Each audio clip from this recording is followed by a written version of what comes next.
Just a Zulu man. I saw this video, bro, about the hotel, and I've seen a lot of people who visited North Korea saying a lot of things about hotels and the, I don't know, the stuff, the old things in the cell phone confiscation. There's just a lot of things. So this is the video. Why North Korea is hiding this hotel? Why exactly? I just need the reason as well. Why are they hiding it? The Ryugyong Hotel is the tallest building in North Korea at Ryugyong. 330 meters. It is located in the heart of Pyongyang.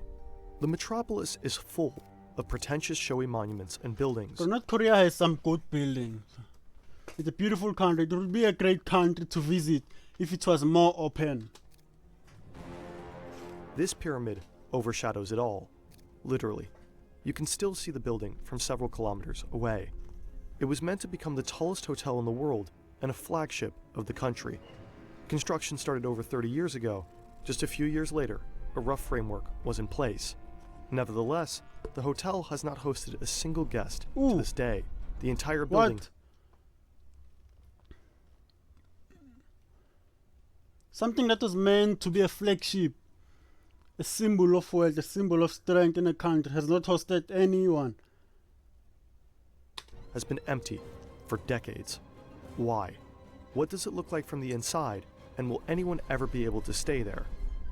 We will take you to the so-called Hotel of Doom.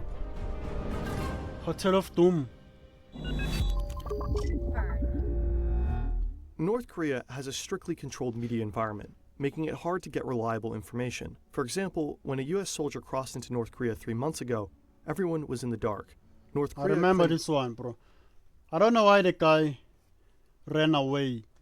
He ran away from his duty and then straight into the North Korean border. But I think they threw him back out. That's how bad he was. You know you're bad when you run into North Korea and they spit you out. During the investigation, he confessed that he decided to come over to the DPR, to inhuman, mistreat and racial discrimination in the US Army. This has been going on for years. Discriminations and stuff, not only in the Army, but in just American space. The soldier was space. seeking refuge from mistreatment in the US. But is that really what happened? A perfect case for today's sponsor. Ground News is a top outlet for troubles in South Korea, and centrist coverage is all our viewers 30% and give it a try. North Korea is one of the most isolated countries in the world. The totalitarian regime I think not one of. I think it is the most isolated country in the world. Not one of the most, but the most. There's no other country that is living like this. Ever allows real glimpses into life in the dictatorship. But how North Korea appears to the outside world is extremely important to the country. The government built numerous prestigious monuments in the capital Pyongyang. Magnificent skyscrapers and impressive statues are meant to prove how modern, rich, all of this, and their people are suffering. They don't live in it. Just open the thing and let the people live. and stable the country is. In order to understand the Ryugyong Hotel, we need to take a brief look at the history of the country. Until 1945, Korea is a Japanese colony. This changes with the capitulation of Japan in the Second World War. Korea is divided between the victorious powers into two occupation zones. The south is occupied by the USA, the north by the Soviet Union. Oh, the US is everywhere, bro. The US contributed in dividing Korea. As a result, South Korea ultimately develops into a democracy and opens up to the world. North Korea becomes a totalitarian state under the flag of communism. The two countries become enemies. The conflict culminates in the Korean War in 1950. The two countries become enemies. The conflict culminates in the Korean War in 1950. It lasts for 3 years and claims over 4 million lives. Oh, This war cements the division of Korea. imagine you seeing a brother. It's like the Berlin Wall. They put a wall between you and your family or your child. Imagine you go to war and you see your brother. You were separated just 5 years ago. Now you're both fighting in the Korean War. That's why today there's nothing like South Korean. Someone is just Korean. Not South, not North, just Korean. Because North Korea is not recognized. Since then, this line at the 38th parallel has separated the citizens of the peninsula. There may have been a ceasefire since the end of the war, but there are still violent incidents from time to time. The relationship remains frosty. Let's jump ahead a few decades. South and North Korea are still arch enemies. In 1986, a South Korean company builds a hotel in Singapore. It is the tallest hotel in the world at the time. 2 years later, South Korea hosts the Olympics. Insane prestige for a country. The North Korean dictator at the time, Kim Il-sung, the leader from 1949 to 1994, doesn't like these developments at all. Il-sung, the leader from 1949 to 1994, doesn't like these developments at all. So the regime strikes back. In 1989, North Korea hosts the World Festival of Youth and Students. More than 10,000 people from 177 countries visit the capital. In the run-up, the country is spending $4 billion to glam up Pyongyang for its visitors. The money is used to build new roads and stadiums. And there are also plans for a new hotel. It is intended to surpass that of the South Koreans by 104 meters. Wait, so South Korea built the hotel in Singapore. So they were already building a relationship with other countries. They invested in Singapore with a hotel. And these guys, the North, they just built theirs right here in their own backyard. The highest hotel in the world would from now on be in North Korea. For comparison, it would be a decent bit higher than the Eiffel Tower. The plans for the Ryugyong Hotel are unique. The building is designed to have 3 wings, each inclined at an angle of 75 degrees, converging towards a cone at the top. The shape is reminiscent of a pyramid, a mountain, or perhaps even a rocket. Around 3,000 rooms are spread over 105 floors. In total, the hotel has 360,000 square meters of usable space. It will also house a bowling alley and a nightclub. At the pinnacle of the hotel, at the very top of the cone, there is space for 5 restaurants. To really enjoy the 360-degree panorama, this part will even be able to rotate. Rotate. So in 1987, This guy sounds like their leader was Adolf Hitler. His plans are also big. He wanted to build everything big. A big train, a big gun. Everything he wanted to build was big, and they all never came to life. North Korea The begins only to one that came to life failed to work. build the hotel. 2 years later, just in time for the World Festival, it is to be ceremoniously opened.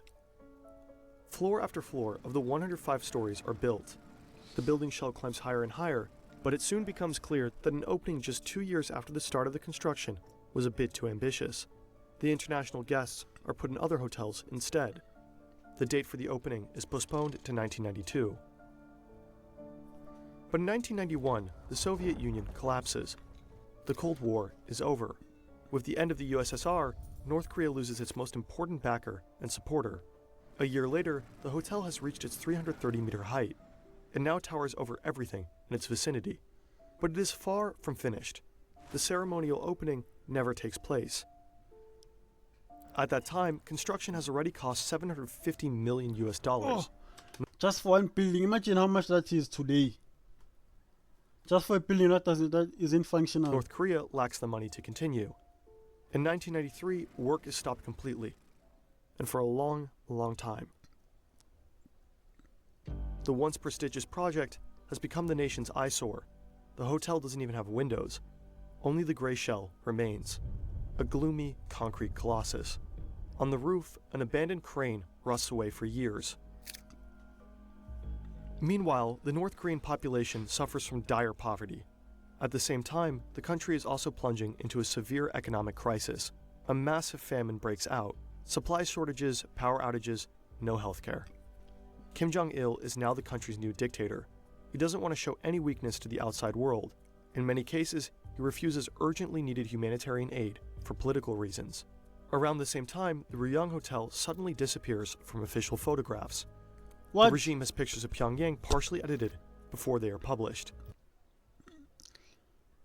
So they hid it on pictures. Obviously, no one goes there to take pictures. The only pictures of North Korea are released by North Korea. The miserable condition of the site, emblematic of the country's decline, is erased. Almost 15 years after construction was halted, things are suddenly moving forward. The Egyptian Telecommunications Group, or Ascom, is tasked to finally complete the hotel's window and facade construction as part of a larger deal. In 2011, Kim Jong-il dies. His son, Kim Jong-un, comes to power. In the same year, work on the hotel is completed. The German luxury hotel group, Kempinski, announces that it will create 150 hotel rooms in the upper part of the building. The long-awaited opening of the prestigious building is finally within reach.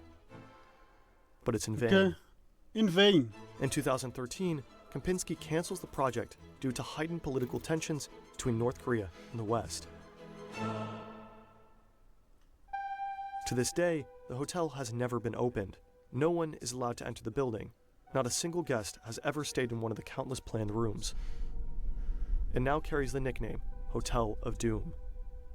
Even the most beautiful facade cannot distract from the fact the walls inside are beginning to crumble. Experts suggest the hotel's construction isn't really solid.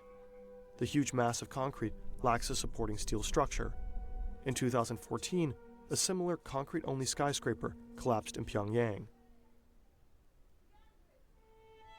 Instead of good hotels, North Korea remains known for nuclear weapons testing, its action movies, and oppressed people in poverty. Since 2018, the building is being used for propaganda. Thousands of LEDs are installed in the facade. On the screens, 4-minute videos run in a loop. They show the history of North Korea and contain political slogans. At the top, a giant North Korean flag glows over the metropolis. Over time, a landmark of supposed strength, prosperity, and power has become a signal of North Korea's megalomania and the failure of its totalitarian dictatorship. If you look behind this facade, you see the bitter reality.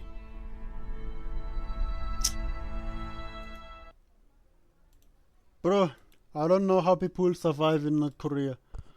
I wouldn't survive in North Korea. We have one of the best hotel. One of the hotel that was said to be the best, but it's not functioning yet. I don't know, these people, they studied and mastered what do we call this thing, propaganda. I wonder why the West doesn't invade them. Because you know, these people mean business. North Korea means business. You cannot just attack this. So let's go and check another video, bro. Like, share, and subscribe. My energy is going down. I just got back home and I don't have the PS energy today.